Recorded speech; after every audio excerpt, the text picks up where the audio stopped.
Olá pessoal, vamos começar mais uma aulinha nossa, né, das eletivas. É uma aula que vai complementar o que a gente fez no assunto passado, tá certo? A gente vai falar sobre o movimento harmônico simples, parte 2. Vou fazer mais uns dois exercícios relacionados à parte de MHS, como a gente vinha fazendo na parte 1, né? A parte 1 a gente mostrou alguns exercícios, fizemos alguns exercícios, e agora eu vou completar com dois que envolvem um pouquinho mais de nem de grau de dificuldade, um pouquinho diferente do que a gente fez na aula 1, tá bom? Pra gente ir treinando, até que na próxima aula, quem sabe a gente faça uma revisãozinha já para a 7, tá bom? Envolvendo toda a matéria que vai cair na prova. Então vamos lá. O primeiro exercício que a gente vai fazer aqui seria o exercício que é um exercício recente da EFON, tá? Que ele fala o seguinte, ó, EFON de 2021. Um bloco de massa de 200 gramas, preso a uma mola de massa desprezível, realiza um movimento harmônico simples de amplitude 20 centímetros sobre uma superfície horizontal, conforme apresentado na figura. Mede-se que o tempo decorrido entre a primeira passagem pelo ponto x igual a menos 10 centímetros, com sentido para a esquerda, e a segunda passagem por x ao voltar é de 1 segundo. Com base nessas observações, é possível afirmar que a constante elástica da mola, dada em newtons por metro, né? Então, basicamente, o exercício é esse aí, ó, para você pegar, tá certo? O que ele quer é descobrir qual é a constante elástica aqui que a mola vai ter, tá bom? Então, que constante elástica, casinho, é esse aqui da mola, sabendo que ela que o corpo tá oscilando aqui entre o ponto menos A aqui e o ponto mais A, tá? E que ele gasta 1 segundo para passar a primeira vez aqui pelo ponto menos A, tá certo? Então, mede-se o tempo decorrido entre a primeira passagem pelo ponto menos 10, com sentido para a esquerda. Então, esse carinha estava vindo aqui para a esquerda e vai passar por esse ponto aqui, ó, tá? Que é o ponto menos 10 centímetros. Tudo bem? E, na verdade, bem aqui, ó, menos 10 centímetros é o que? O nosso x, tá bom? Então, vamos apagar aqui, ó. Então, ele vai entre amplitude que a gente não sabe o valor, mas ele vai passar por esse ponto aqui. Dele passar desse ponto indo para a esquerda e na volta dele, quando ele passa de novo por esse ponto indo em direção ao ponto do lado de cá, né, decorreu 1 segundo. Foi isso que ele falou.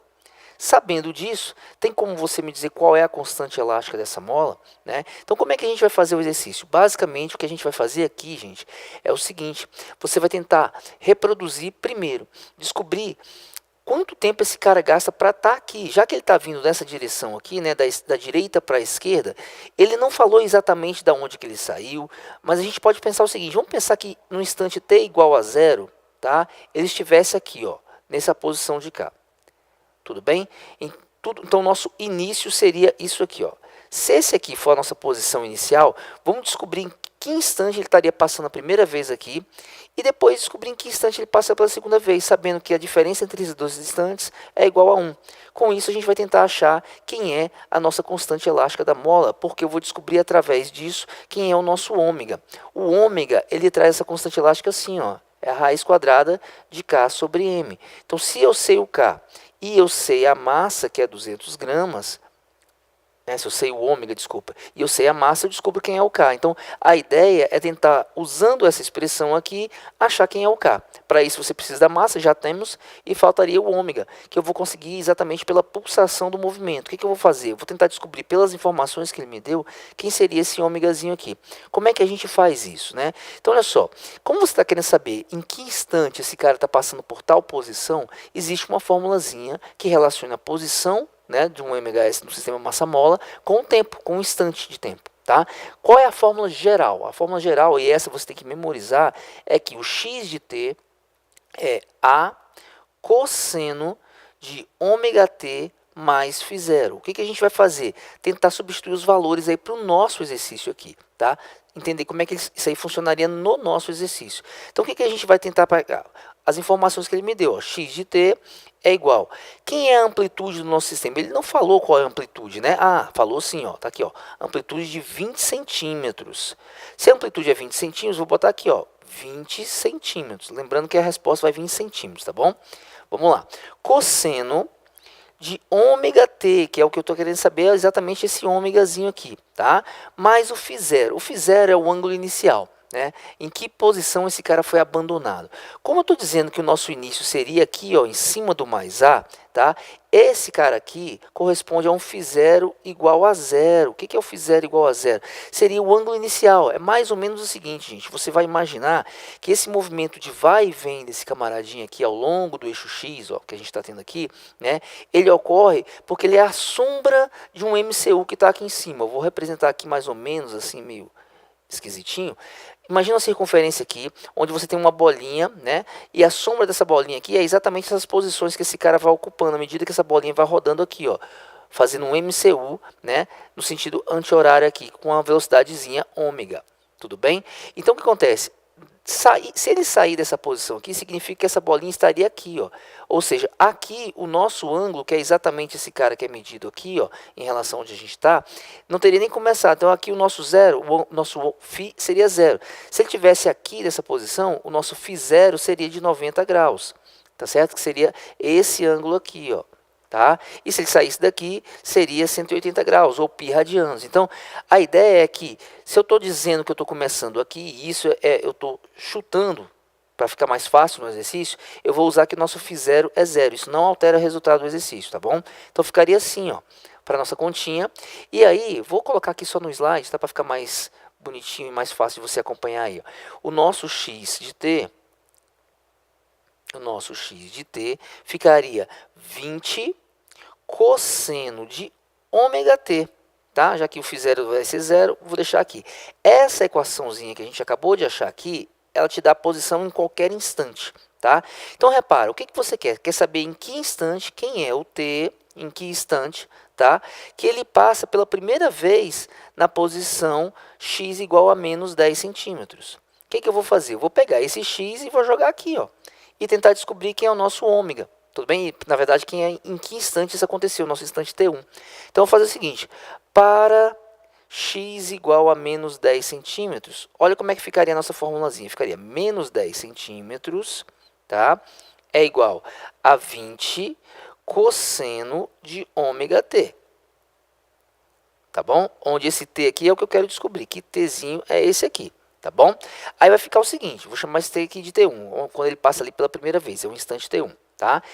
Vai ficar, vou passar o 20 para cá, vai ficar assim, ó, menos meio é igual ao cosseno de ômega t, T1, nesse caso. Ou seja, o cosseno de ômega T1 está sendo igual a menos meio. Qual é o ângulo? Que ângulo é esse capaz de fazer que o cosseno disso aqui seja menos meio, né? Que ângulo que faz isso? E aí a gente vai ter que lembrar o seguinte, gente. Se você tiver aqui, ó, o nosso plano cartesiano, né? Onde você vai pensar um círculo trigonométrico, na verdade, de raio 1, olha só. Tá? Esse é um círculo de raio 1, ou seja, aqui é o número 1. Então vamos representar aqui, ó, 1, menos 1, menos 1 e 1. Essa reta vertical aqui é a dos senos, tá? Essa reta horizontal é a dos cossenos. E você sempre começa a medir os ângulos dessa posiçãozinha aqui, ó. Esse aqui é o nosso início, tá? O ângulo zero seria aqui, e aí você vai dando o ângulo que você quer aqui. Tudo bem? O que você quer? Que o cosseno seja menos meio, né? Ou seja, nessa reta dos cossenos, que é essa reta aqui, ó, horizontal. Onde é que é o menos meio? Está bem aqui, ó, na metade, menos meio, tá? Para isso, o ângulo teria que ser esse aqui, para quando a bolinha estivesse bem aqui assim, ó. Ou seja, ele vai fazer daqui até aqui. Que ângulo é esse, né? A gente vai fazer, seria esse ângulozinho aqui que você está interessado em descobrir que ângulo é esse, ó. E se você olhar direitinho, né? Esse ângulo para o cosseno ser menos meio é o mesmo ângulozinho como se ela estivesse passando aqui para dar meio. Né? Qual é o ângulo que dá meio no cosseno? Que o cosseno é meio.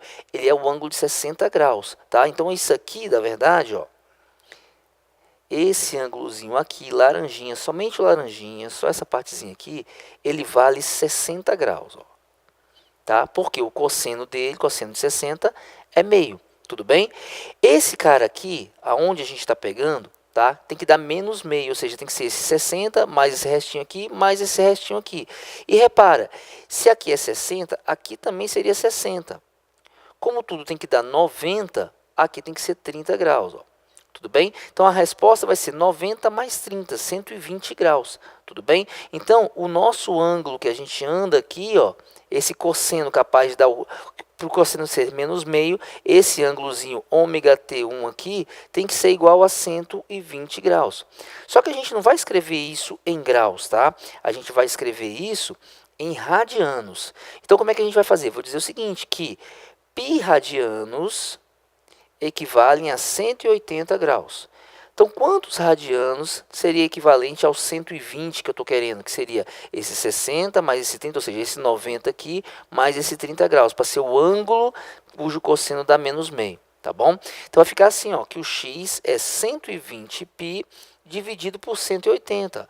Eu posso cortar esses dois zeros e dividir todo mundo por 6. Em cima por 6 dá 2, 2π.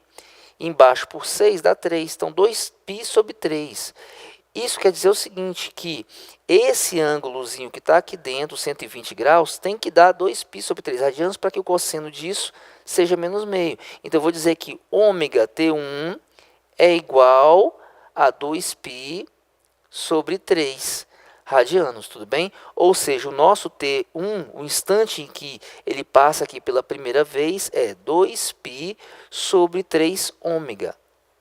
Esse foi o instante T1. Tá, ok? Agora vamos descobrir o seguinte, ele saiu daqui, ó, dessa posição da direita, veio andando, demorou esse tempinho que a gente acabou de calcular, o nosso T1, para passar pela primeira vez. Ele vai, para aqui e volta e passa pela segunda vez. Em que instante ele passa aqui pela segunda vez? Então agora a gente vai descobrir quem é o nosso instante T2, tá? Onde ele está passando exatamente nesse ponto, só que na volta. Tudo bem? O que você faz para achar quem é esse T2? Ou seja, ele vai estar passando pelo menos 2 depois disso aqui. Tá? Vamos substituir. Pega a sua equação lá de novo, que é essa equaçãozinha de vermelho que a gente tem aqui. Ó, tá? E aí a gente faz o seguinte. O x de t tem que ser igual a 20 vezes o cosseno de ômega T2. Né? Que hora que isso aqui daria menos 10 de novo, logo na sequência, né? Ou seja, quando você substituir aqui, ele vai dar esse cosseno de ômega T2 agora, também vai dar menos meio, né? Ou seja, ele vai estar produzindo a mesma resposta de antes, só que em outra posição, né? Ó, ele saiu daqui do 1, olha para o nosso cosseno aqui, ele veio, o primeiro ângulo que isso acontece seria isso, tá? E o segundo, logo em seguida que isso acontece, é quando ele está passando aqui, ó. E aí, quando ele está passando aqui, o ângulo que você varreu foi esse ângulo todo aqui, ó. Vamos lá. Todo esse ângulo de vermelho, ó. Tudo isso aqui, ó. Tá? E que ângulo é esse? Né? Seria, ó, 90 pela primeira parte, mais 90, mais esse ângulozinho aqui, ó. Tá? E que ângulo é esse aqui? É o 60 graus que está aqui, ó, oposto pelo vértice, né? Se a gente considerar, então vai dar 180, né, que é 90 mais 90, mais 60. Então, 180 mais 60 vai dar 240 graus. Então, 240 graus seria esse novo ângulo aqui, ó, ômega T2. Né? E aí, 240 graus equivale a quantos radianos? Sabendo que 180 graus equivalem a π radianos.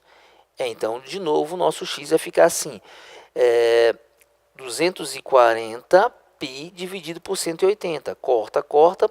A gente pode dividir tudo por 6, né? 24 por 6 dá 4. 18 por 6 dá 3, então 4 terços de π. Tá? O que vai dar então? Que o nosso T2, o T1 foi 2π sobre 3. Agora é 4π sobre 3. Ó. Então é 4π sobre 3, né? Com o ômegazinho aqui, que eu vou passar agora dividindo. Sobre ômega, ó. Então, você achou que o T1 era 2π sobre 3 ômega. O T2, 4π sobre 3 ômega. E agora eu vou fazer o seguinte. Eu sei que entre um instante 2 e o instante 1, daqui para cá, se passou 1 segundo. Como é que eu sei disso? Ele fala bem aqui no texto. Ó. Olha aqui em cima. Ó. X ao voltar é de 1 segundo. A diferença desses dois tempos é de 1 segundo. Então, o que a gente faz? Vamos adiantar aqui. Ó. Se o T1 é 2π sobre 3 ômega, o T2 é 4π sobre 3 ômega, quando pegar T2 menos T1, isso vai ser o intervalo de tempo entre essas duas partinhas. E isso eu sei que vale 1 segundo. Tá bom? Então vai ficar o seguinte, ó, que 4π sobre 3 menos 2π sobre 3 tem que ser igual a 1. ok? 4π sobre 3 menos 2π sobre 3 é 2π sobre 3. Então, 2π sobre 3 igual a 1, tá? Lembrando que isso aqui, na verdade, 3 ômega, né? 2π sobre 3 ômega. Passo o ômega lá para cima, e aí eu vou ficar que o ômega é 2π sobre 3 radianos por segundo. Você acabou de achar o ômega. Com ele, agora a gente tem condição de descobrir qual era o K. Né? Por quê? Porque o ômega é raiz quadrada de K sobre M. A pergunta era descobrir qual é o K da mola. Tá? Então, nosso ômega 2π sobre 3 é igual a raiz quadrada do K que você quer dividido pela massa. Quem era a massa? Se você olhar aqui, ó, a massa era de 200 gramas. A gente tem que colocar isso em quilos, tá? Ou seja, 0,2 quilos. Como é que eu faço para matar essa raiz? A gente vai elevar os dois lados desse carinha aí ao quadrado. Eu pego esse lado aqui ao quadrado, pego esse ladinho aqui ao quadrado e vamos lá. Ao fazer isso, ficaria assim, ó, 4π quadrado sobre 9, que é o quadrado disso lá de cá, é igual a K sobre 0,2. Ó. Então, o nosso K é 4 vezes 0,2, ou seja, 0,8 π quadrado sobre 9. Ok? Então, o nosso K ficaria, aqui o π 3,14 ao quadrado dá um pouco mais do que 9, né? Quando a gente dividir aqui daria mais ou menos 1. Então, o K deve ser próximo de 0,8. Mas para dar a resposta bem certinha mesmo, a gente vai substituir o π pelo valor que ele te deu na questão. Ele pediu para você considerar o π igual a 3. Ó. Se o π é igual a 3, fica mais fácil para a gente, né? Porque 3 ao quadrado, então vai ficar assim, 0,8, 3 ao quadrado sobre 9, ó. Então, o que eu faço? Corto isso com isso. Então, o nosso K está dando 0,8 newtons por metro. Tudo bem? Essa seria a resposta do nosso exercício. Quando a gente volta aqui agora e vê as respostas que a gente tem aqui na letra C, 0,8 a resposta. Tudo bem? Vamos lá para o próximo exercício? Então, vamos lá. Questão 2 da SPSEX. Vou ler com vocês aqui, ó. Uma mola ideal está suspensa verticalmente, presa a um ponto fixo no teto de uma sala por uma de suas extremidades. Um corpo de massa 80 gramas é preso à extremidade livre da mola e verifica-se que a mola desloca para uma nova posição de equilíbrio. Então, ó, antes da gente continuar, vamos representar aqui o nosso teto, tá? E eu vou pegar aqui uma mola, essa que ele falou, essa molinha está aqui, ó. Vem a molinha sem nada pendurada nela, tá? Ela tem, ó, presa a um ponto fixo no teto da sala por uma mola presa por suas extremidades. Um corpo de massa 80 gramas é preso à extremidade da livre da mola e verifica-se que a mola desloca para uma nova posição de equilíbrio. Então, aqui é a constante da mola, bonitinho. Eu vou pendurar um corpo nessa mola. Então, ela vai dilatar um pouquinho aqui, ó. Ela vai alongar um pouquinho, tá? Quando eu pendurar esse corpo aqui de massa M, cuja massa M é 80 gramas. Ao fazer isso, ele fica paradinho nessa posição aqui, ó. Essa posiçãozinha aqui vai ser a nossa posição de equilíbrio. Tudo bem? Vamos considerar que bem nesse pontinho aqui seria a nossa posição de equilíbrio. Tá bom? A mesma molinha que estava antes aqui. O corpo é puxado verticalmente para baixo e abandonado, de modo que o sistema massa-mola passa a executar um movimento harmônico simples. Desprezando as forças dissipativas e sabendo que a constante elástica da mola vale 0,5 N por metro, considerando π igual a 3,14, o período do movimento, que é o que ele quer, é de... Então, do jeito que ele estava aqui, nessa posição de equilíbrio, você puxou ele mais para baixo aqui, ó. Ao puxar o corpo mais para baixo e soltar, você vai perceber que esse cara vai começar a fazer esse movimento de vai e vem, né? Exatamente em torno da posição inicial, que era a sua posição de equilíbrio, em todo esse zero. Então, ele estava aqui até aqui, seria nosso mais A, e aqui em cima seria o nosso menos A. Então, ele vai ficar subindo e descendo aqui, ó, entre essas duas posições, realizando o que a gente chama de MHS. E ele quer saber em quanto tempo esse cara gasta para sair daqui de baixo e lá em cima e voltar. Ou seja, qual é o período desse carinha, sabendo que a constante da mola é 0,5 newtons por metro. Gente, então vamos lá. Vamos tentar fazer esse exercício aqui de uma maneira bem simples. Qual é a ideia? Ele quer o período. O sistema, embora esteja na vertical, é um sistema que tem uma massa e uma mola. Não interessa se está na vertical ou na horizontal, tá? Toda vez que quiser o período de um sistema massa-mola, basta aplicar diretamente na fórmula. Que fórmula? Aquela fórmulazinha que diz o seguinte, que o período de um sistema massa-mola é 2π raiz quadrada de m sobre k. A sua única preocupação, né, fazer isso aqui sair em segundos, ou seja, só vai fazer isso direitinho se a sua massa estiver em quilos, tá? E o k, que é a constante da sua mola, estiver em newtons por metro, tá bom? Então é quilogramas, metro e segundo, tá bom? Que são as unidades que a gente vai conseguir sair daqui. Então vamos substituir os valores aqui e descobrir, para o nosso caso, qual seria esse período, tudo bem? Então vamos lá, ó, o período seria 2π raiz quadrada da massa. Qual foi a massa? 80 gramas. Não pode ficar 80 gramas, como a gente falou. Tem que passar isso aqui para quilos, né? Então a gente divide isso aí por 1000. Ou apenas faz assim, ó, 80, não era 80 gramas? Então multiplica por 10 a menos 3, que cada grama é 10 a menos 3 quilogramas. Pronto. Aí você já passou para quilos, tá bom? Dividido pelo K, que é newtons por metro. Então aqui já está prontinho. 0,5. Tá? 80 dividido por 0,5 é o dobro de 80, que vai dar 160. Ó. 160 vezes 10 a menos 3. Aqui o que a gente vai fazer é tentar resolver isso aqui de uma maneira mais fácil. Eu pego esse zerinho que está aqui, ó, né, na nossa continha, e tiro um desses menos que está aqui. É como se fosse 10 a 1 com 10 a menos 3. Tá? Então ficaria assim, ó, 2π raiz quadrada de 16 vezes 10. Ó. 10 a 1 vai juntar com esse 10 a menos 3. Menos 3 mais 1 vai dar menos 2. E aí fica fácil para a gente. Vai ficar o 2π que já estava. Raiz de 16 é 4. E raiz de 10 a menos 2 é 10 a menos 1. Basta tirar aqui, né? E dividindo por 2 aqui. Tudo bem? Nesse caso, está ficando assim a nossa continha. Ó, que o nosso período é 8π vezes 10 a menos 1. Tá certo? Que é a mesma coisa de 0,8 π segundos. Essa seria a resposta do exercício, tá bom? Nada demais. O problema é que ele quer essa resposta em números, assim, ó, em numeral mesmo, em decimal. Para isso, você tem que substituir o π. E a gente só vai substituir o π pelo valor que ele te der, tá bom? Então, se ele não falou nada, você deixa π mesmo como resposta. Se ele falar o valor de π que ele quer que você substitua, basta substituir aquele valor lá. Nesse caso, ele queria que o π fosse 3,14 mesmo, tá? Então, você vai botar aqui, ó, período 0,8 vezes 3,14. É fazer essa continha aí, 8 vezes 314, depois descontar, né, a sua, como é que fala? As suas vírgulas que você tem aí, tá bom? Ao fazer isso, você vai ver que isso aqui vai dar 2,512 segundos. Tudo bem? Então, a resposta aqui está bem bonitinha, bateu certinho com o que está ali. Ó. Esse 2,512 segundos é exatamente a letra B de bola. Tá bom? E a gente acaba a nossa aulinha por aqui, tá? Só para esses dois exercícios, para a gente ir lembrando mais ou menos a matéria que vocês estão vendo ao longo dessas semanas, né? Uma parte que envolve a parte de equações, outra parte que envolve período, sistema massa-mola. A primeira aulinha a gente falou sobre pêndulo, tá? Então na próxima aula provavelmente a gente vai fazer uma revisão geral para a gente poder fazer a 7, tá? Que envolve aí tudo de MHS, desde a parte de sistema massa-mola, a parte de pêndulo, a parte de equações e um pouquinho de ondas também, que é a matéria inicial da nossa próxima matéria. Tudo bem? Então fiquem com Deus, um grande abraço, continue estudando.